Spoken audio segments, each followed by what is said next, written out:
It's a privilege for us to serve you today. And I just quickly want to do a quick recap on last week for those who weren't here or those who were still in holiday mode and didn't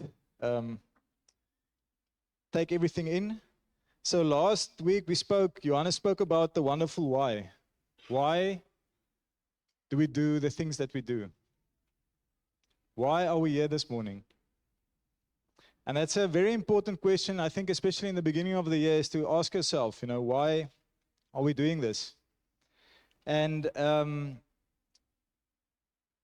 when it comes to attending and taking part in a program, there's something beautiful that goes beyond that, and that is to know that we know always when we get together, when we take part in this program, is that we are following Jesus.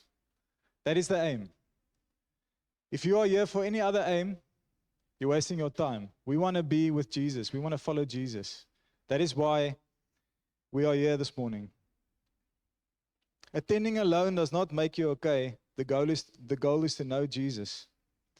And there's a lot of things in our life that compete with that relationship, with that knowing Jesus. We spoke quickly about how we often focus on knowledge and want to grow in knowledge and knowing more about God. But do we know God? Do we actually spend time with God?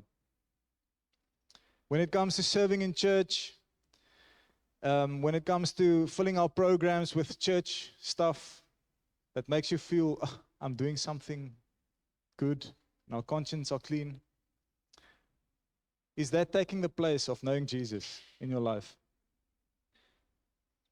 Johannes spoke about Paul suffering for the sake of the gospel.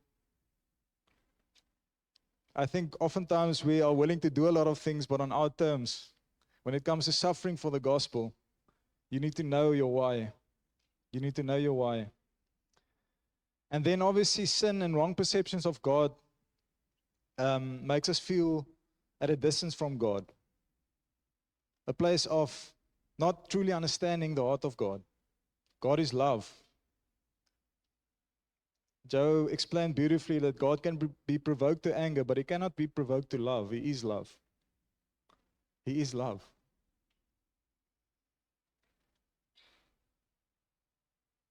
And then finally, that you and me were created to glorify God. And more than that, to be the object of His love. The love that God created us from, God is love. That the object of His Son's love is you and me. And that is something to rejoice about. To say that, how can we have another why in our lives but Jesus Christ, who gave everything for us? So my heart is that we know this why before we start today, before we start this year. Know that why. Why are you sitting here today? And I actually just want to give us like 2 minutes just to internalize that and just speak to God and just bring it before God and be honest with Him. So we're just going to have 2 minutes of silence.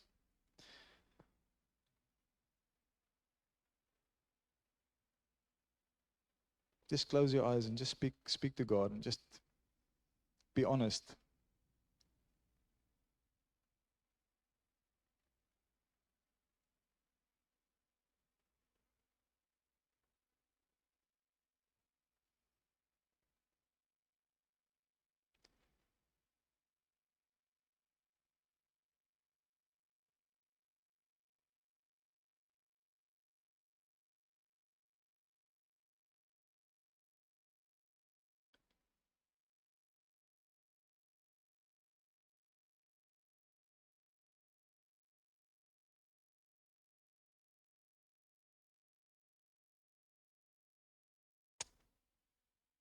Thank you, Jesus, that you're alive and that we can live for you every day, Lord. And even when we are coming together as a church, Lord, it's not to tick a box, Lord. It's to say, Jesus, we want to know you and hear from you this morning, Lord. In Jesus' name. In Jesus' name. So today I want to look at probably one of the biggest aspects of living out this why How do we do it? How do we do it when we say Jesus is our why? Our relationship with Him is our why. And I want to ask a question this morning. When it comes to living out your why, what comes first? Working or worshiping? Working or worshiping? And think back in the history of time. What comes first? Workers or worshipers? Het iemand 'n antwoord? Worshippers. That's the right answer. That's the right answer. Worship is a Christian's full-time occupation. It's not something that we do on a Sunday morning. It's a full-time. If you're saying, I'm a follower of Jesus, your life is supposed to worship the King of Kings in everything that you do. I just want to read a few things. Our work for God is only acceptable if our worship is acceptable. We often focus on works and not often focus on worship. Being with Jesus, not doing for Him, but being with Him. How often is our focus on the program and what we need to do? Being with Jesus. If we work but don't worship, we are piling up wood for the day that it will all be burned down. It's like just collecting a lot of stuff, and at the end of the day, we cannot afford to work without worshiping God.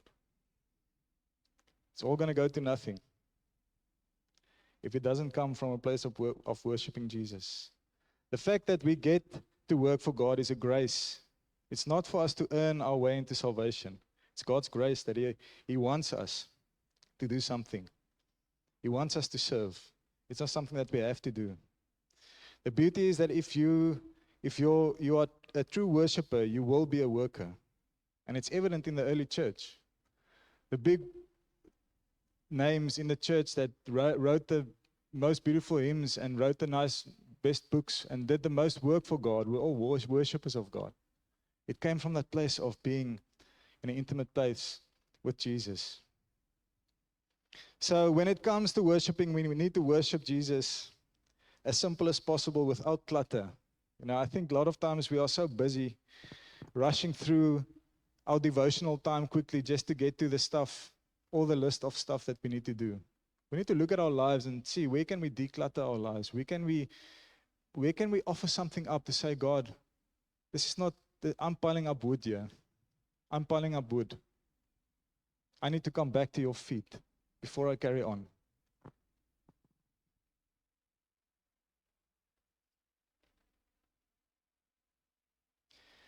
When the things that flow naturally, and when things flow naturally from worship, it is truly authentic.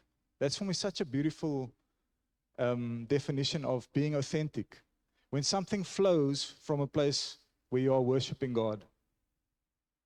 And I can still remember when we were high school kids in Paul in the hostel, there was a massive revival when we were 15, 16 years old. And we would go out onto the cricket field in front of the school and make circles and just pray and worship. No guitar, just sing, get a song in your head, and then someone starts singing and we worship God. And it's such a, I shared at youth also the other night, but it's such a beautiful place to fall back to, or to remind myself of that time of my youth. And I think that's why Scripture says, don't despise your youth. Don't think that it's child stuff and it's just going to, everybody told us that time, yeah, you're on a spiritual high. It's just going to pass by, and yes, we did mature. But I'm still referring back to those days, today. Remembering the times when there were real authenticity in the stuff that we did. Our fellowship was authentic. Our time in the Word was authentic. It came from that place of Jesus. I just want to exalt you. I want to lift up your name. Those times being together was authentic, and I still refer back to the childhood days. And there's no youth here now, but I was so excited to go and speak to the youth because God just reminded me of that foundation, that when things get tough, I just remind myself that, man, God is in control. And the foundations that was laid as a child is still the foundations that we are walking on today. So we must encourage our youth and our children. And that's why it's so beautiful for me to just hear the plans for the kids. And it's amazing. They are the future.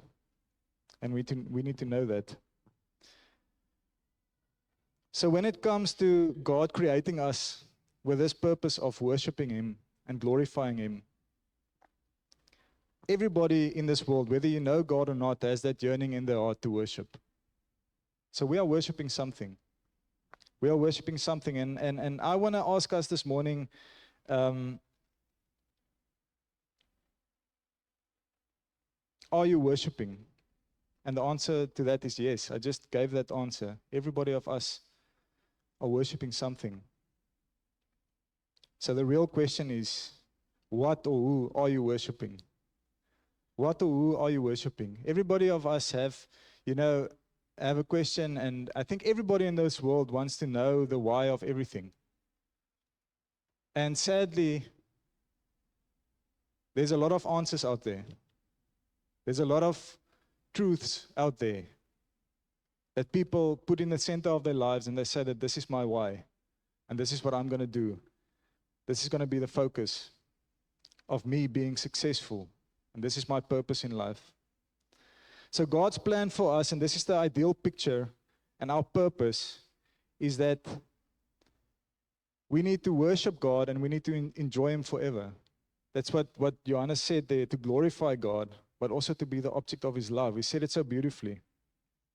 1 Corinthians 10, so whether you eat or drink, or whatever you do all to the glory of God. Do all to the glory of God. That's so beautiful. To glorify Him in everything that we do. Meaning to worship Him in everything that we do. And then to be the object of His love and to enjoy Him forever. Psalm 16:11, you will show me the path of life. In your presence is fullness of joy. At your right hand are pleasures forevermore. The psalmist just painting this picture of that joyful place of when we are with Jesus, when we are in the presence of God. Our purpose of life, the reason you were created, was to worship God, to glorify Him with your life. Not only with your mouth, not only on a Sunday morning, with your life, to glorify God and to enjoy Him forever. To enjoy Him forever. To be the recipient of that love that He portrayed on the cross. And obviously, us being human, back with the first humans and us being still human today, we mess it up. That picture, that perfect picture, that purpose that God had and has for us, in comes the deceiver and we choose to disobey. And sin enters the world. And the fall of man had consequences. Okay, what Adam and Eve did when they sinned against God and rebelled against God had consequences. Many things happen. You can read Genesis 3, what happened there, Genesis 3 and 4. You know, a lot of bad, challenging things that we go through today is because of the choice that was made there. And the choice that we actually often make in our lives. The choice of disobeying what we know what is true in our hearts. There's hurt that came into the world. There's brokenness, broken relationships, dwellings, pain with birth giving. All of those things came in. And those are all external things. But the real dilemma, the real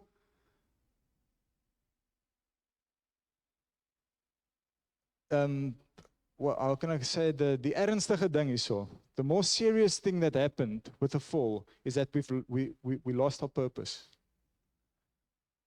That's lost purpose. It's not all the external factors. Yes, that also came, but the fact that we lost our purpose of worshiping God.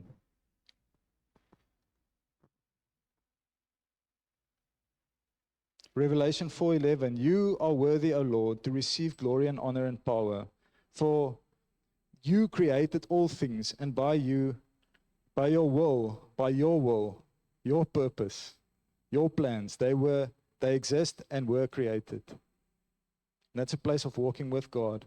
And then Genesis 3:8, and this was after the fall. This is now from that beautiful place of being with Jesus, being with God, in this perfect place. Adam and Eve, humankind, find themselves at this place.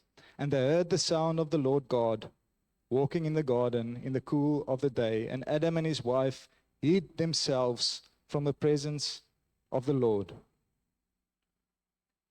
The Lord God among the trees of the garden. So they went into the bushes and they hid away from the presence of God. That is a tragedy. That's lost purpose. That's a place of saying, I don't want to be in the presence of God. I cannot be. That is the dilemma of the fall. Man losing his purpose. Without Christ, if you are hiding from Christ today, we are at a dangerous place. We are lost. We do not know who we are, because that yearning inside of you is to worship God, to worship something. And I think without Christ, the world looks at everything and everyone that can just give them some glimpse of hope and some information on what is this why that we are living for. Thank God that for Jesus that died on the cross, for his plan to open up that purpose for us again. I want us just to have an honest moment with ourselves. What is the purpose of your life? Not what is it supposed to be and what is the church answer. What is the purpose of your life? What is the most important thing to you? There's many things that we run to. We run to work, our careers. We run to education, getting the things behind your name so that you can, I don't know why, but al hierdie grade en goed dat we just strive to be more educated. It dies with us. Maybe you are at a place where the purpose of your life is just to enjoy it. So the pleasures of life has become your main purpose. Planning the next trip, the next camping, the next movie that you want to watch. What's going through your mind? What are you filling your time with?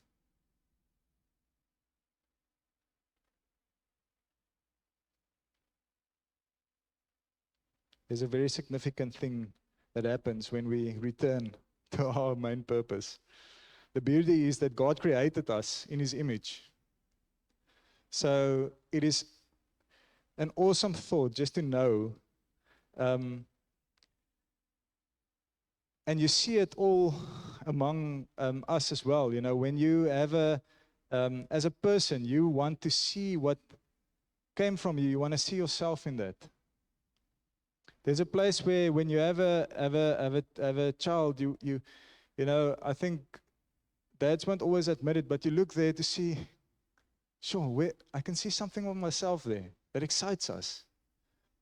When you are creating something, when you're doing a painting or you are, whatever you're doing, it portrays something of your personality. It portrays something of who you are. And it's nice to sit back and say, yo, there's no act. This is me. There's something beautiful about that. And when it comes to being created in God's image, we are to reflect something of God when we worship. Reflect back to God. Reflect so that the world can see something of God. That is what worship is. It's that eternal purpose to reflect back to God something of Himself, and that glorifies Him. It glorifies Him.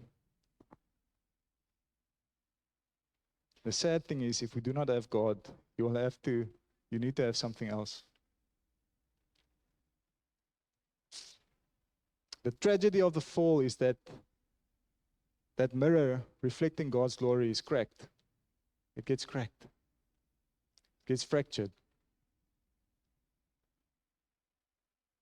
We step out of our purpose. We cannot reflect God anymore. But I thank God today for Jesus, who restores us back to our purpose. And He's the only one that can. Brothers and sisters, friends, Jesus is the only one that can make that mirror whole again, because He's the only one that paid the price. He's the only one that went all the way to the cross, thinking of you and thinking of me. Died for us so that we can have life again, so that we can be in that purpose again. I'm just feeling something in my heart. I just want to pray for us. God, I just want to reminded of what we prayed for before church, Lord, of anxiety and depression, Lord, taking a hold of your children, Lord. And God, today, this morning, Lord, we just want to come and remind ourselves, Lord, of the life, Jesus, that you bought for us on the cross with your blood, Lord. Open it up to us this morning that we can see your love towards us, Lord. God, thank you that you are not an angry God. You're not angry with us. You're not standing waiting to punish us when we return to you, Lord. You see your Son. When we return, you see your Son, Lord. Thank you, God, that you are running towards us, Lord.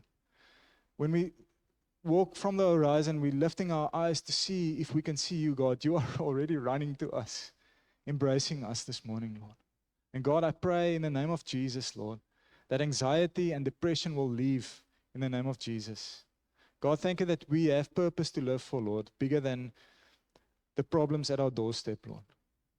We want to rise above that and say, God, yes, maybe we need to sort stuff out, but God, we want to do it with you, Lord.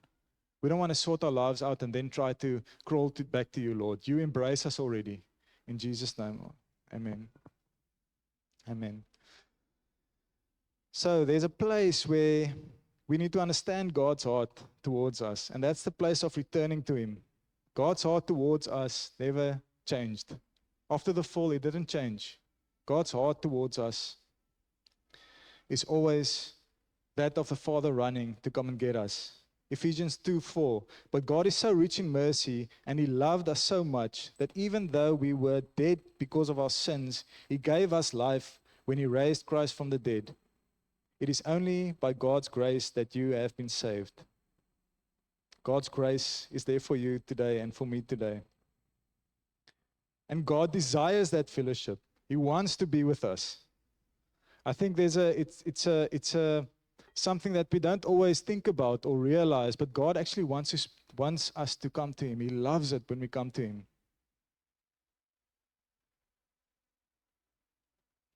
A lot of us need to hear this.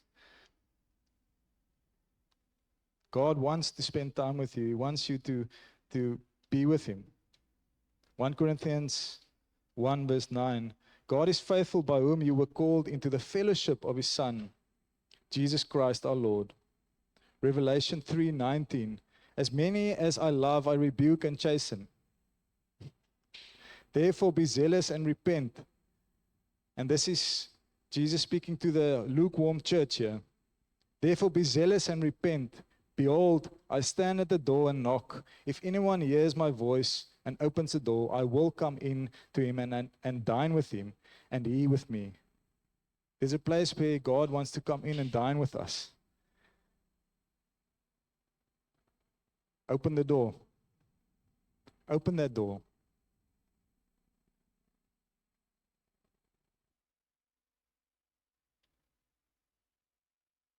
Open that door that God can come into your life. Romans 8:15, for you did not receive the spirit of bondage again to fear, but you received the spirit of adoption by whom we cry out, Abba, Father, Papa, Daddy. The Spirit himself bears witness with our spirit that we are children of God, and if children, then heirs, heirs of God, and joint heirs with Christ, if indeed we suffer with him, that we may also be glorified together. Beautiful. Beautiful. God being our Father. All we need to do is open the door and allow him to come in. Don't try to get everything right before you do that. It's when we open the door that God comes in and he helps us to change. And he helps us to show the way out. Amen. So I just want to touch on a few aspects of what this life of worship looks like. And I really just quickly want to go through this. Every now and again, I didn't put everything on the board, so every now and again I think it's really helpful steps or aspects of worship that you can maybe just jot down or write down. So let's go through this.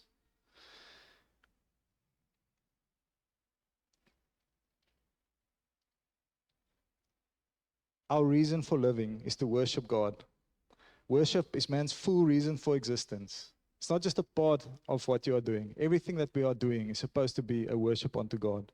Worship is why there is church. Amen? The reason why we come together to church on a Sunday, why we have gatherings, why we are a small group, is to worship God. Are we worshiping God in our friendships, in our fellowships with one another? Is it glorifying God? What is the main reason that you want to see your friends? It's maybe a better way to ask that question.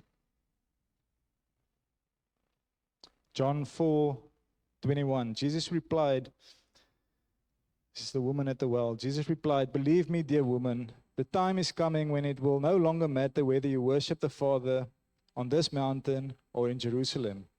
But the time is coming indeed, and it's already now, when true worshipers will worship the Father in spirit and in truth. The Father is looking for those who will worship him in that way. For God is spirit, so those who worship him must worship him in spirit and in truth. In spirit and in truth. So when it comes to worshiping God in spirit, we need to be dependent on the Holy Spirit to help us with that. There's a place of receiving from God, realizing what God did, and then reflecting back to God, giving back to God. So worship starts with God, but it also reflects back to God. I want to ask us, sitting here today, are you dependent on the Holy Spirit? Are you trusting the Holy Spirit to speak to you now, in this moment? Just be honest with yourself. Worship starts with being dependent on the Holy Spirit.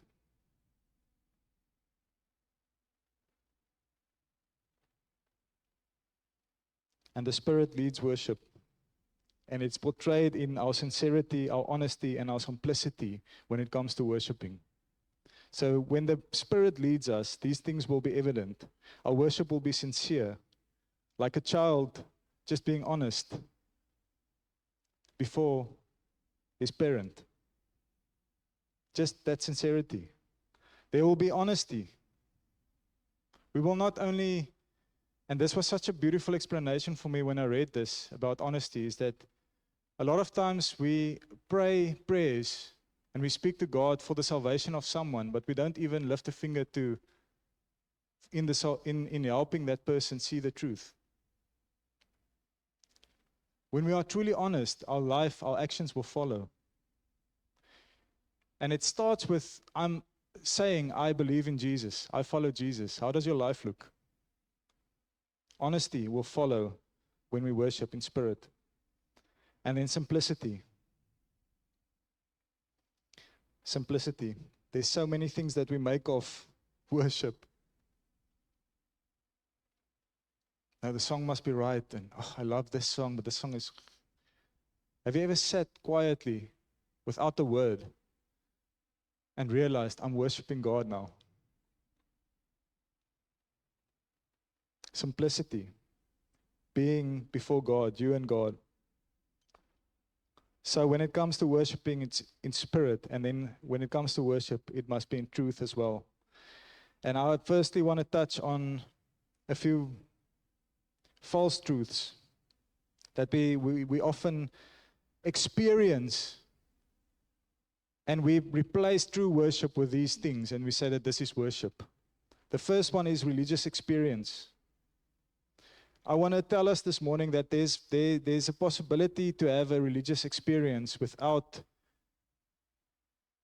Jesus being present there. Having that experience and that feeling of, I'm doing something spiritual now, but meanwhile, I'm not redeemed. The woman at the well was speaking about this dead religion and saying that where are we supposed to worship and at what church, and that's this. What are the questions that we are asking ourselves when it comes to worshiping God? And Jesus replies and says, it doesn't matter if you worship in Jerusalem or on that mountain. It's about what's going on in here.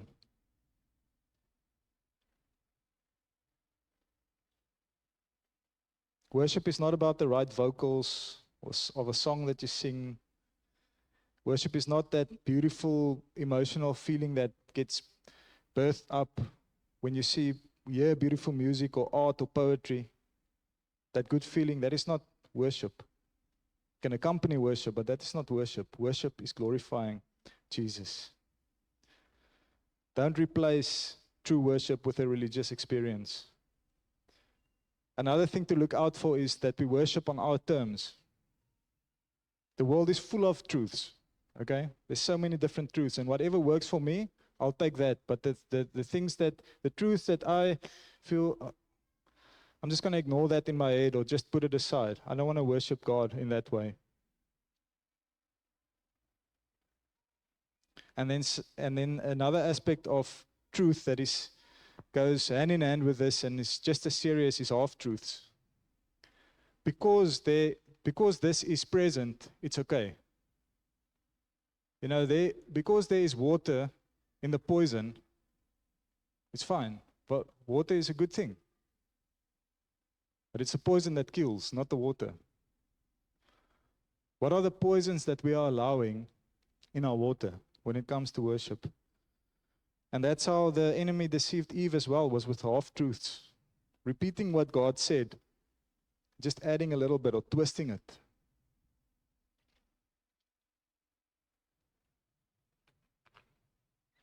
When it comes to worshiping God in spirit and truth, we need to submit to God's truth. And I want to touch here on conviction. If you have a conviction in your heart that the Holy Spirit presses on your heart, don't ignore that. There's a reason why God is placing something on your heart. Follow through on it. Pray about it. Bring it before God. Let us not pick and choose the parts of the truth that sits fine with us, but ignore the rest. And then something that goes hand in hand with these half-truths is to try and worship with human excellence. Human excellence is not God's excellence. And when Cain and Abel came before God and brought their worship before God and brought their offering before God, Cain's was not accepted. It was excellent. It was brilliant. It was, in his view, exactly what needed to be given. But it was on his terms. It was excellent in his view, not in God's view. Let us submit to God when it comes to worshiping God in truth. So, when it comes to worshiping in truth, these are the things that we need to look out for doing it wrongly. But then there's a few things that we can go through when it comes to worshiping God in truth the right way. So when it comes to worshiping God, we have to be redeemed. You have to be a saved believer in Christ to be able to worship God. It's only people that are following Jesus that can truly worship Him. And there's a place where worship purifies us, where we get rid of the rubbish inside of us and allow God to fill that gap. Secondly, worship must conform to God's pleasure, not to our pleasure. Yes, we enjoy worship, but is God enjoying our worship? Is what we are doing and saying pleasing unto Him? There's a place where we always say that we pray in the name of Jesus, but when Scripture speaks about that, it's praying in the nature of His being. So oftentimes we would say it, but are we actually living out that nature of what Jesus wants us to live out? We say that if we pray in the name of Jesus, that everything will be given unto us. It's in the nature of God. Is it pleasing unto God, what we are doing? And then when it comes to the different components of worship, there needs to be a confidence in God, trusting Him. There was a time in my life that I could not trust God because I trusted God in a certain way. I had to have an outcome. This person had to live. Just, God, this is the only thing. Please, let this person not die. And that person died. There was something in me that couldn't trust God in that way anymore. And thank God, by His grace, I didn't turn away from God in that moment. I said, God, I don't understand this. I don't know how to deal with this. I can't pray for this kind of thing at this moment. But thank God through His grace that He showed me that His trustworthiness and His, His faithfulness is beyond this life. His faithfulness is beyond this life. So there's a confidence that we need. What is your opinion about God? What is your trust looking towards God? Then there's an admiration. And admiration goes for a love in the sense of gratitude for what He's done, but also a love for who He is, the excellence of who God is, reminding us. And I can still remember, so when it comes to admiring, your actions also show that, And I used to, this was just a personal conviction to me. When I was a student, as students, we used to go to the Shofar Church. Growing up in a more traditional background, it was so liberating to be able to go to church in your service and your, board short and with a cap on and everything. And, it was kind of, no offense to anybody this morning, but it was just something that personally for me convicted me. When, I came there looking like I think I was actually coming from the beach, just going to church. And one of my friends took me on about it and said, where's your respect? Where's your respect? And I thought he was joking, but I realized, shucks, there's something, it's not about what he said or what it portrays to the people around me. It's more about, what does my respect for God look like? And I was convicted, and I still am convicted about that today. It's something that, there's an admiration for being in the presence of God. Then there's a fascination. Fascination speaks about a moral excellence, a thing of intense interest. I want to know more. I want to know more about who this God is. I want to study and read books and find out. And I can still remember that when we were students, we used to go to these professors that were teaching evolution, and we would take them on. It was that fascination of, how can you not see the truth of who Jesus is? And being willing to actually kind of stand up for that. And then finally, there's the component of adoration. And adoration is that deep place, one-on-one place, that secret place with your Creator. Just being with Him, adoring Him, adoring Him, getting to know Him intimately, allowing yourself to feel what you are feeling and bringing that before God. We are scared to go to that place of allowing ourselves to dig deep in what is going on here. It hurts.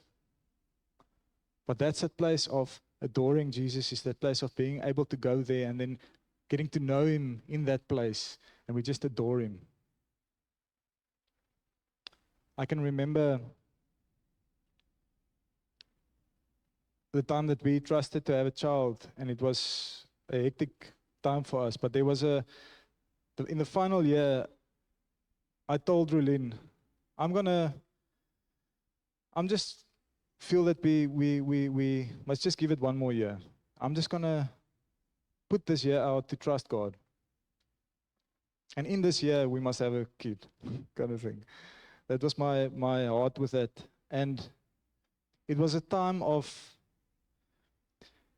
intense inner room prayer, where every morning I would stand up and I would just go. And in the beginning, obviously, it was to have a certain outcome in my life, but that changed. Something changed during that year, because we realized that it's not going to happen in the way that we are thinking it's going to happen. So I decided, you know what, I'm just going to carry on.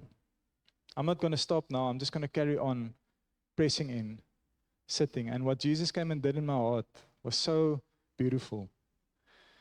It's that place of adoring Jesus, just for who He is, that closeness with Him. When it comes to worshiping in truth, these 4 components, something that you can examine your own life with. Say, am I confident in my God? Am I admiring Him? Am I fascinated by Him? And am I adoring Him in my inner room?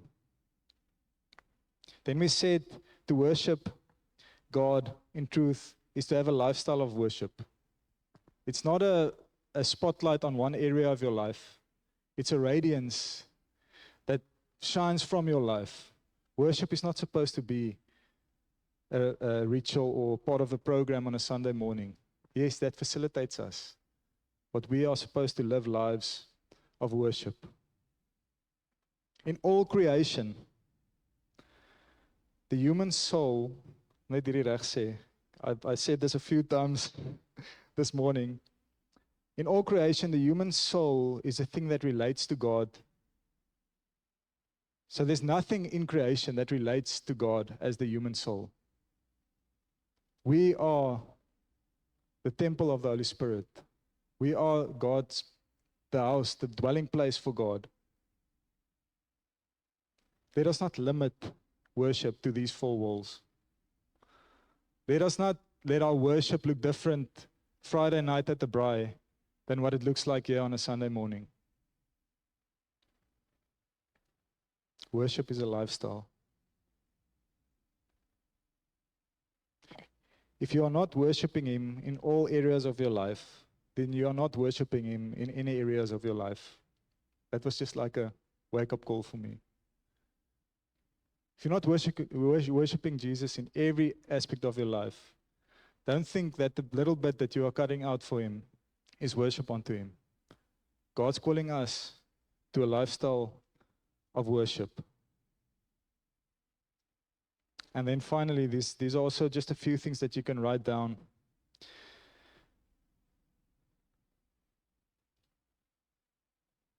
A worship lifestyle we need to tend to the growth of our worship when it comes to worship. It's not something that just, I want to do it and now it's just going to happen in my life. There's certain things that we can cultivate in our life. And I want you to write this down. Ek was dit eintlik maar op die bord gesit, but just write this down and just go and examine your own life. Just quickly going to run through this. How's your times of being quiet looking? How's the times looking? How many time are you setting apart to just be quiet? Me and Johannes spoke yesterday about it. It's that he was also reading a different book, but it's that place of your brain actually gains capacity in a certain medical term that you can ask him, that you can actually have more capacity to understand certain things about yourself if you stop being busy and thinking about what I must do next. You are not able to go to the depths of your being, in a sense, if you're just when you just sit quietly, something switches on in your brain that you can actually examine your life. How's your time in the Word looking? Time in Scripture is fellowship with the author. How is your time in Scripture looking? How is your prayer life looking? More than getting things from God, is your prayer life a dialogue with God? Dialogue with a friend? How's your prayer life looking? God, please help me with this. God, I'm struggling with this person at work. We've got the list. Think about just being with a friend, all covers down, all walls down, just sitting and just chatting.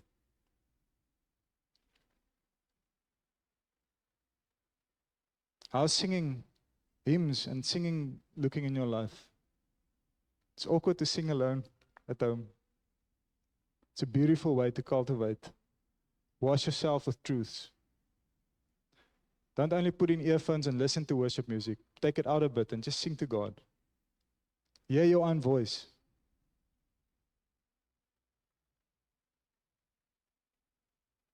Then there's aspects of growing in knowledge, reading books, listening to sermons. Don't listen to any sermon and any YouTuber. Feed yourself with healthy food. Grow yourself in the knowledge of who Jesus is. Chew and spit out the bones. And then a very important thing, simplify, declutter. What are the things that you think about when you are getting quiet and think, ek moet nog dit doen, ek moet nog. Is it gathering wood, or is it actually stuff that you can bring before God? And what I often do is when I get quiet and I start thinking about other things, is I just bring it into submission. I pray about those things. And my perspective about it changes. Simplify. What are the things that we can lay down on the altar and say that this is actually stealing from my worship? It's not contributing. It's not a platform of worship in my life. And then friendships. Friendships. Who are the people that you surround yourself with? And obviously, we are in this world, but not of this world. We are supposed to be among everybody and love everyone. But who are you allowing to influence who you are? What are you seeking from your friendships? Affirmation for the life that you are living? People that are just going to pat you on the back for everything that you're doing, even though they know it's not right. A true friend is someone that will bring you the truth with love. Speak the truth into your life with love.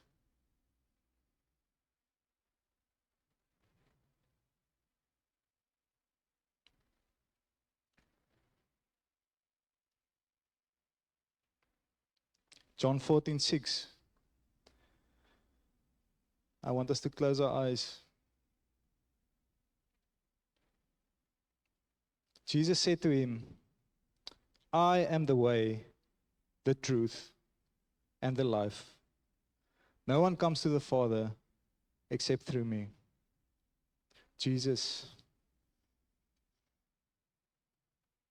Our truth is not just facts, it's a person. When we worship in spirit and truth, Jesus and what He did for us is central to that worship.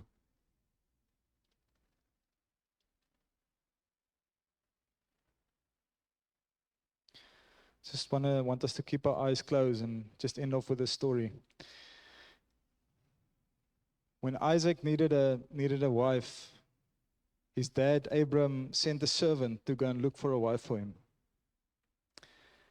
And he went to this place where he found the wife, and she was there busy serving, and she was very generous. Rebecca was very generous with the water. She was bringing water from the well and she was giving water to all the camels. And there was something beautiful. Rebecca wore jewelry that actually identified her and showed that she is the bride.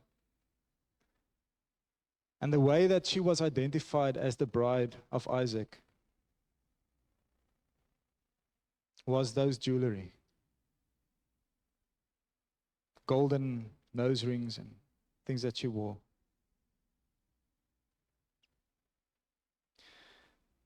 Jesus is coming back for his bride. And our worship is that jewelry that will identify us as his bride.